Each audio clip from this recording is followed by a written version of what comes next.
안녕하세요. 청취자분께서 보내주신 자료를 아주 깊숙이 들여다보는 시간입니다. 네, 안녕하세요. 오늘 저희가 받은 자료는 2025년 12월 28일자 설교문 텍스트인데요. 네, 야고보서 5장이죠. 맞아요. 그중에서도 주의 강림하시기까지 길이 참으라는 바로 이 구절을 다루고 있습니다. 네, 사실 이 구절 굉장히 익숙한 구절이죠. 그렇죠. 이걸 딱 들으면 대부분의 사람들은 하늘에서 예수님이 다시 오시는 그 재림의 날을 굳건한 믿음으로 기다려라. 네네, 보통 그렇게 해석하잖아요. 저도 그렇게만 생각했고요. 그런데 이 설교문은 그 통념을 완전히 뒤집어 버립니다. 맞습니다. 여기서 말하는 강림이 우리가 아는 그 강림이 아니고 인내 역시 전혀 다른 차원의 기다림이라고 이야기하거든요. 과연 어떤 의미가 숨어 있을지 지금부터 제대로 한번 파헤쳐 보겠습니다. 네, 이 설교의 접근 방식 자체가 굉장히 흥미롭습니다. 성경 전체를 하나의 거대한 유기적인 비유로 보고 그 안에서 구절들의 의미를 재해석하고 있거든요. 비유요? 네, 그 중심에 하나님을 농부로 그리고 구원의 말씀을 비로 보는 시각이 있습니다. 아, 하나님이 농부고 말씀이 비다. 그렇죠. 특히 이 비를 이른 비와 늦은 비라는 두 종류로 나누어서 구원의 과정 자체에 두 가지 뚜렷한 단계가 있다고 설명하는 지점이 오늘 이야기의 가장 중요한 열쇠가 될 겁니다. 농부가 비를 기다린다. 굉장히 시적인 비유네요.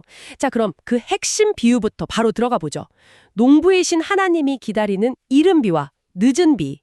이게 대체 뭘 상징하는 건가요? 이게 단순히 먼저 오고 나중에 오는 비가 아니에요. 그런 시간 순서 이상의 의미가 있군요. 네. 이 설교에 따르면 두 비는 구원의 성격과 대상이 전혀 다릅니다. 먼저 이른 비는 우리가 지난 2000년 동안 교회에서 들어온 복음의 핵심. 예수님이 우리 죄를 대신해 십자가에서 돌아가셨다. 바로 그 메시지지요. 맞습니다. 이 믿음을 통해 우리가 죄사함을 받고 구원받는다는 거죠. 설교에서는 이 이른 비가 주로 우리의 육체가 구원받는 것에 초점을 맞춘다고 설명합니다. 아, 육체를 위한 구원. 이 부분이 좀 독특하게 들리는데요. 보통은 영혼 구원을 이야기하잖아요. 그렇죠. 바로 그 지점에서 늦은 비의 역할이 등장합니다. 이른 비가 육체의 구원을 다룬다면 늦은 비는 영혼의 구원을 위한 말씀이라고 명확히 구분하고 있어요. 영혼의 구원이요? 네. 이 설교에 따르면 이 늦은 비는 마지막 때에 대한민국에서 한 종을 통해 새롭게 드러난 진리의 말씀인데 그 핵심 내용이 뭐랄까 상당히 충격적입니다. 어떤 내용이길래요? 바로 우리는 본래 죄인으로 태어난 존재가 아니라 처음부터 하나님의 자녀로 창조되었다는 거예요. 잠깐만요. 이건 기존 기독교의 원죄 개념과는 정면으로 배치되는 이야기 아닌가요? 정확히 보셨습니다. 죄인이라서 구원이 필요한 게 아니라 원래 하나님의 자녀라는 본질을 깨닫는 것이 구원이다. 이건 패러다임이 완전히 바뀌는 건데요. 네, 맞습니다. 그래서 이 설교는 요한복음 3장에서 예수가 니고데모에게 말한 성령으로 거듭남이 바로 이 늦은 비의 말씀을 통해 이루어진다고 주장합니다. 아, 내가 죄인이라는 낡은 정체성을 벗고 본래 하나님의 자녀였다는 새로운 정체성을 깨닫는 것. 그것이 진정한 영적 거듭남이라는 거죠. 그러니까 이른 비가 죄사함이라면 늦은 비는 정체성의 회복에 가깝다. 이렇게 볼 수 있겠네요. 아주 정확한 정리입니다. 그런데 대한민국에서 한 종을 통해 나타난 새로운 차원의 말씀이라는 부분은 듣는 사람에 따라서 굉장히 민감하게 받아들여질 수 있는 주장이겠네요. 네, 그럴 수 있죠. 자칫 특정 개인이나 집단을 너무 특별하게 만드는 것처럼 비칠 수도 있고요. 이 설교에서는 이 주장의 근거를 어떻게 설명하고 있나요? 아주 중요한 지적입니다. 그래서인지 이 설교는 곧바로 이 늦은 비라는 말씀이 갑자기 튀어나온 완전히 새로운 것이 아니라는 점을 굉장히 강조해요. 아, 새로운 게 아니다. 네, 이 주장을 뒷받침하기 위해 요한일서 2장 7절을 인용하는데요. 내가 새 계명을 너희에게 쓰는 것이 아니라 너희가 처음부터 가진 옛 계명이니 라는 구절입니다. 아, 새 계명이 아니라 옛 계명이다. 역설적인 표현이네요. 가장 새롭게 들리는 진리가 사실은 가장 오래된 진리다는 의미군요. 바로 그겁니다. 이 말씀이 최근에 드러났다고 해서 새로운 가르침인 게 아니라 태초부터, 아니 그 이전부터 존재했던 하나님의 본래 뜻이라는 거죠. 와, 설교는 한 걸음 더 나아가 에베소서 1장 4절, 곧 창세전에 그리스도 안에서 우리를 택하사라는 구절을 근거로 듭니다. 세상이 만들어지기도 전에 이미 우리가 하나님의 자녀라는 계획이 세워져 있었다는 겁니다. 그럼 지난 2000년간은? 그동안은 이른 비의 복음이 전파되면서 이 진리가 잠시 감추어져 있었을 뿐 이제 마지막 때가 되어 본질적인 옛 계명이 늦은 비를 통해 다시 드러난 것이라는 그런 논리 구조를 가지고 있습니다. 그렇군요. 완전히 새로운 교리가 아니라 오랫동안 숨겨져 있던 본질의 회복이라는 관점이네요. 그 관점을 가지고 다시 처음의 구절로 돌아가 보면 주의 강림하시기까지 길이 참으라는 말의 의미가 완전히 달라지겠는데요. 그렇죠. 더 이상 하늘만 쳐다보고 있을 일이 아니게 되는 거죠. 그럼 여기서 말하는 주의 강림은 대체 뭔가요? 이 설교의 해석에 따르면 주의 강림은 더 이상 외부에서 일어나는 물리적인 사건이 아닙니다. 예수님이 구름을 타고 내려오시는 장면을 기다리는 게 아니라는 거죠. 그럼요. 대신 주의 강림은 지극히 개인적이고 내면적인 영적 체험을 의미하게 됩니다. 내면의 체험이라면 구체적으로 어떤 순간을 말하는 건가요? 바로 그 늦은 비의 말씀, 즉 내가 죄인이 아니라 본래 하나님의 아들이었다는 그 진리가 머리로 이해하는 수준을 넘어서요. 아, 지식적인 알미 아니라 네, 내 존재 전체로 온전히 믿어지고 깨달아지는 바로 그 순간, 내 안에서 주님의 본질, 즉 신성이 완전히 현현하는 그 순간을 강림이라고 보는 겁니다. 와, 강림이라는 단어를 그렇게 내면적인 사건으로 해석할 수도 있군요. 그렇다면 길이 참으라, 즉 인내하라는 명령은 왜 필요한 건가요? 그냥 그 진리를 믿으면 되는 것 아닌가요? 그게 바로 이 설교의 핵심적인 부분입니다. 이 깨달음이 인간의 의지나 노력 혹은 지식적인 학습으로 얻어지는 게 아니기 때문이라는 거예요. 내 힘으로 되는 게 아니다? 네. 내가 아무리 나는 하나님의 아들이다 라고 되뇌고 노력해도 그게 진짜 내 것이 되지는 않는다는 거죠. 설교는 에베소서 2장 8절을 인용하며 이 깨달음은 전적인 하나님의 선물이라고 강조합니다. 하나님의 선물. 네. 성령께서 내 안에서 그 진리를 온전히 깨닫게 해주실 때까지 인간적인 조급함이나 섣부른 판단을 내려놓고 잠잠히 기다리는 것. 그것이 바로 여기서 말하는 인내의 진짜 의미라고 해석합니다. 알겠습니다. 그러니까 인내의 대상이 예수님의 물리적 재림이 아니라 내 안에서의 영적 깨달음의 완성으로 바뀌는 거네요. 맞습니다.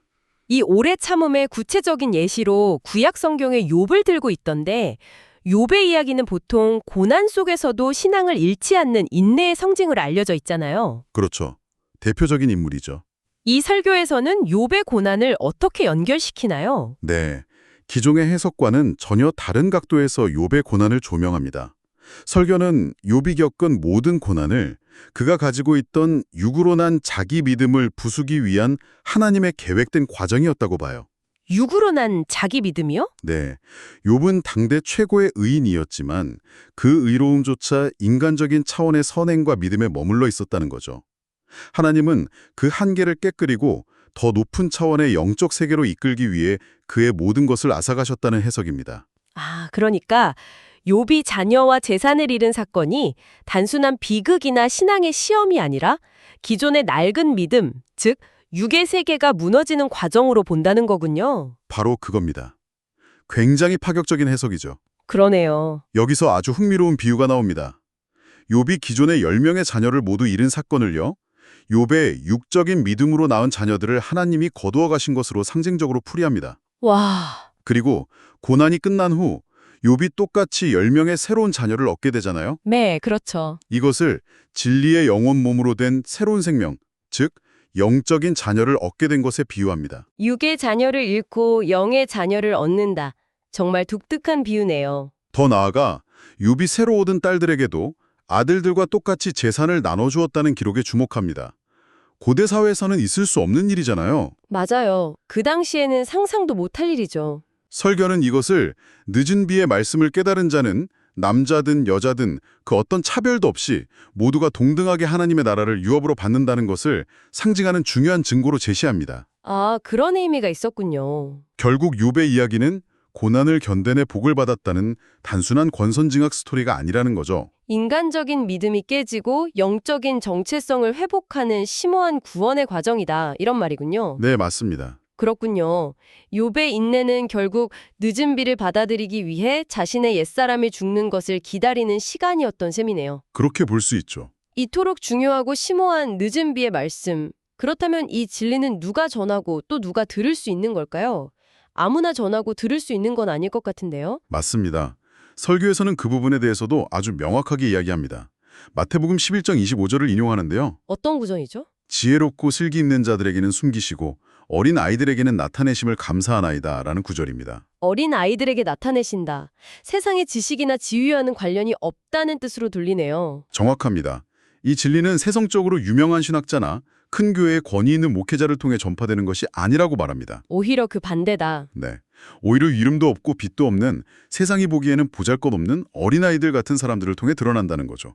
여기에 이사야 28장 11절을 더합니다. 그건 어떤 구절인가요? 생소한 입술과 다른 방언으로 이 백성에게 말씀하시리라는 구절입니다. 생소한 입술이라. 이것도 비슷한 맥락이겠군요. 기존의 종교계에서 인정받는 사람이 아닐 가능성이 높다는 암시처럼 들리기도 하고요. 네, 그렇게 해석할 수 있습니다. 세상의 학문이나 신학 지식이 오히려 이 순수한 진리를 받아들이는데 방해가 될 수 있다는 겁니다. 아, 아는 것이 병이 될 수도 있다. 그렇죠. 자신의 지식과 경험, 기존의 신념 체계를 모두 비워낸 순수한 상태, 즉 어린아이와 같은 상태에서만 이 말씀을 온전히 받고 또 전할 수 있다는 의미를 담고 있는 거죠. 결국 이 진리를 판단하는 기준은 전하는 사람의 권위나 배경이 아니라 말씀 그 자체의 내용이 되어야 한다는 강력한 메시지네요. 바로 그 점을 강조하고 있는 겁니다. 오늘 이야기를 쭉 정리해보면 이 설교는 주의 강림을 기다리는 인내라는 익숙한 성경 구절을 가지고 완전히 새로운 차원의 내면적 여정을 그려내고 있네요. 네, 그렇죠. 이른비로 상징되는 죄사함에 초점을 맞춘 전통적인 신앙을 넘어서서 늦은 비, 즉 내가 본래 하나님의 자녀였다는 완전한 영적 정체성을 깨닫는 순간까지 내면의 성숙을 기다리라는 메시지였군요. 맞습니다. 모든 이야기의 결론은 나는 누구인가? 라는 정체성의 근본적인 전환으로 모아집니다. 정체성의 전환? 구원이 절실히 필요한 죄인이라는 자기인식에서 출발하는 것이 아니라 창세전부터 계획된 하나님의 자녀라는 본래의 나를 회복하는 것으로 신앙의 목표가 바뀌는 거죠. 그리고 그게 내 힘으로는 안 되니까 그렇죠. 그 위대한 전환이 내 힘과 노력으로 되는 것이 아니라 오직 하나님이 주시는 선물, 성령의 역사로만 가능하기에 길이 참으라고 권면하는 것이고요. 모든 과정이 외부가 아닌 철저히 내 안에서 이루어지는 영적 성장에 초점이 맞춰져 있는 겁니다. 듣고 보니 이 설교는 청취자분뿐만 아니라 우리 모두에게 아주 흥미로운 질문 하나를 던지는 것 같습니다. 어떤 질문이죠? 만약 한 시대의 가장 중요하고 심오한 진리가 우리가 예상하는 화려하고 권위 있는 곳이 아니라 가장 소박하고 어쩌면 이름도 없는 생소한 입술을 통해 전해주고 있다면 과연 우리는 편견 없이 그 목소리를 알아듣고 귀 기울일 준비가 되어 있을까요? 각자 조용히 생각해 볼 만한 질문인 것 같습니다.